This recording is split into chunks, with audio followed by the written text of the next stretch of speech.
Will Sam's GH idea make her life easier or harder on General Hospital? Maxie Jones whined to Sam about having to live in a space with 3 children that's larger than what over half the planet lives in. However, it makes Maxie's kids fight, so how can she be expected to suffer so? Problem solver Sam, Kelly Monaco, had a solution to Maxie's, Kirsten Storm's, problem. She should move into Dante's, Dominic's Pragma, old house, which is also Lulu's, Rylan, old house. Is that a good idea? For any of them? Here's what over 2,000 voters think. Maxie and Lulu have a pretty complicated history, 10% remind. Taking over her space would bring up too many good and bad memories, and it would not help Maxie figure out who she is as a person if she had to live under Lulu's ever-theoretical shadow. Maxie is a mom now. She needs to stand on her own 2 feet and raise her 3 kids, which means she needs to look out for number 1. Lulu is coming back, 34% insist. She has to wake up sometimes, and when she does, it's bad enough she's going to have to face Dante now living with Sam. Does she have to deal with losing her house too? A newly post-coma Lulu is going to need stability and familiarity.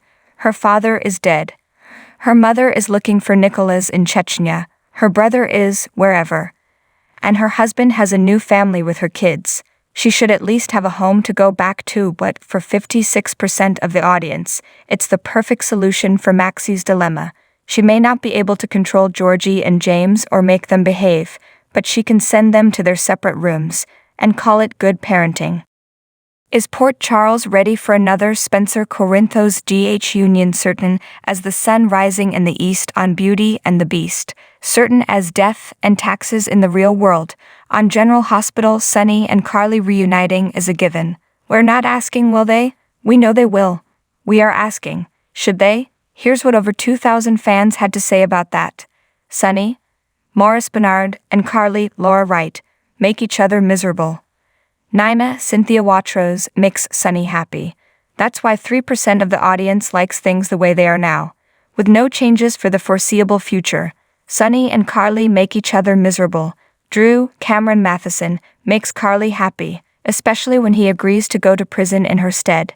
That's why 6% of voters like things the way they are now. With no changes for the foreseeable future, Sunny and Carly make each other miserable. That's it.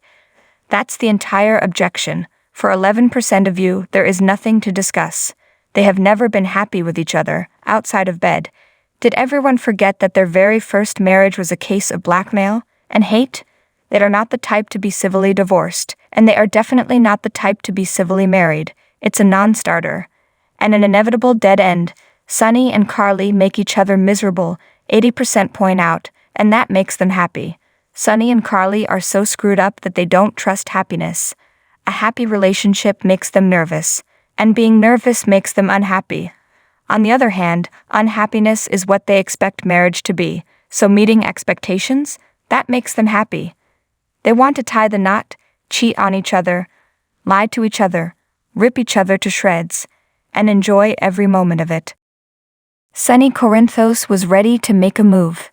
The General Hospital recap for August 14, 2023, features Sunny taking matters into his own hands. In this episode, Sunny put a plan into motion to get the goods on Betty and her bosses. He also paid a visit to a very confused Carly. Jocelyn also got an earful from Carly. Also, Olivia was pleased when Nettie checked up on her. Finally, Anna did her best to figure out who set fire to her house as Dent checked out Valentin's story. Now let's dig a little deeper into the details. Ned Wally Kurth quickly got antsy at Sunny's Morris Bernard place and insisted on going out. Sunny then had to deal with Nanny Betty, Ella Lentini, who stopped by at Sunny's behest. He wanted her to stay with Avery, Ava, and Grace Scarola while at day camp and then come back to his empty apartment after. He later explained to Dex, Evan Hofer, that he was leaving a flash drive with false info about his business for Betty to find, but Dex was supposed to discreetly tail her and keep his eyes on her. Nanny Betty's next stop was Austin's Roger Howarth office so she could update Austin and Mason, Nathaniel Gray, about what was going on with Sunny. Mason was excited to know Betty would have access to the penthouse, but Austin seemed suspicious. However, he just hoped that would rid him of both Betty and Mason. Too bad. Mason assured him he was never going to let him go, and neither was his boss, someone who was once a she but has now morphed into a he. At the Metro Court pool, Olivia, Lisa Lo Cicero, started her day trying to put her near-arrest incident behind her. Dante, Dominic Zamprogna, was even surprised when Olivia told him she had to face the fact that she's lost her husband. After Dante left the pool area, Olivia was shocked to see Nettie. He actually sought her out and wanted to see how she was doing after the ordeal at the Highsider and Port Charles Police Department.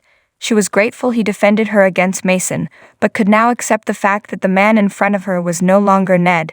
He was Eddie Main. Carly, Laura Wright, was furious with Jocelyn Eden McCoy for leaving her at the PCPD all night because her phone was turned off.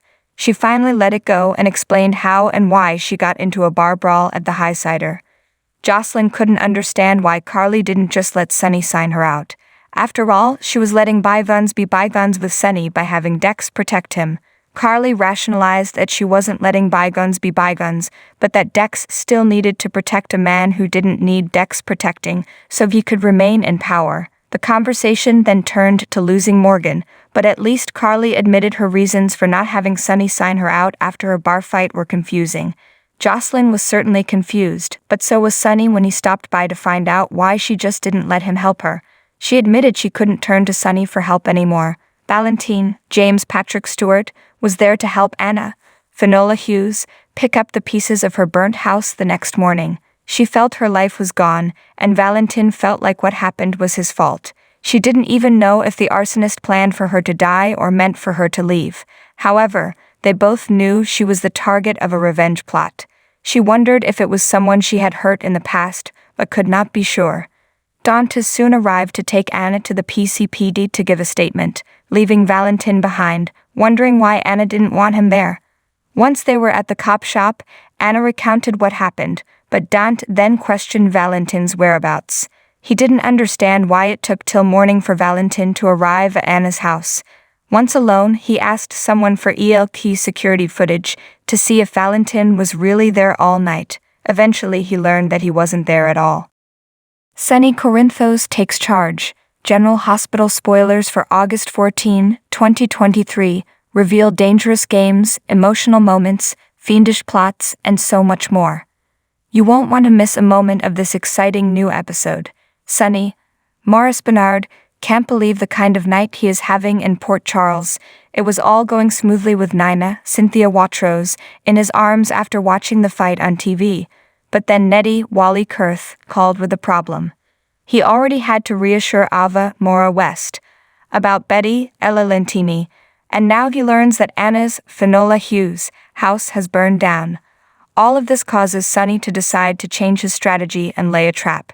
Is this trap for Betty and Mason, Nathaniel Gray, or is he going to help Anna find out who seems to be after her? Meanwhile, Nanny Betty has been on the job for a few days in Port Charles, time now, so she is ready to issue a progress report. Will Mason like what she has to say? Anna is still reeling after watching her house go up in flames, while Valentine, James Patrick Stewart, is a nervous wreck knowing she could have been killed. At least she was out for a run on a dark, quiet road at night, 'cause that's safe, right? While Anna is dismissive, she is also concerned at the same time. She knows someone is after her, and it has to do with her past. She just has to figure out why she was targeted with that tabloid article. To begin with, Olivia, Lisa Lo Cicero, just had quite a time at the Highsider bar and ended up at the Port Charles Police Department with Carly. When Dante, Dominic Zamprogna, learned what had happened to his mother, he rushed to her side to find out exactly what was happening. As Olivia explains the night, she also ends up pouring out her heart to her son. She is more broken over what's been going on with Nettie than she's let on and finally breaks down. Watching her husband make the moves on Carly also didn't help. Jocelyn Eden McCoy also gets an earful since both Carly and Olivia treat their kids like their best friends and tell them things many parents would just keep to themselves. How will she feel about her mom's wild night, something she had to rescue her from by signing her out at the PCPD?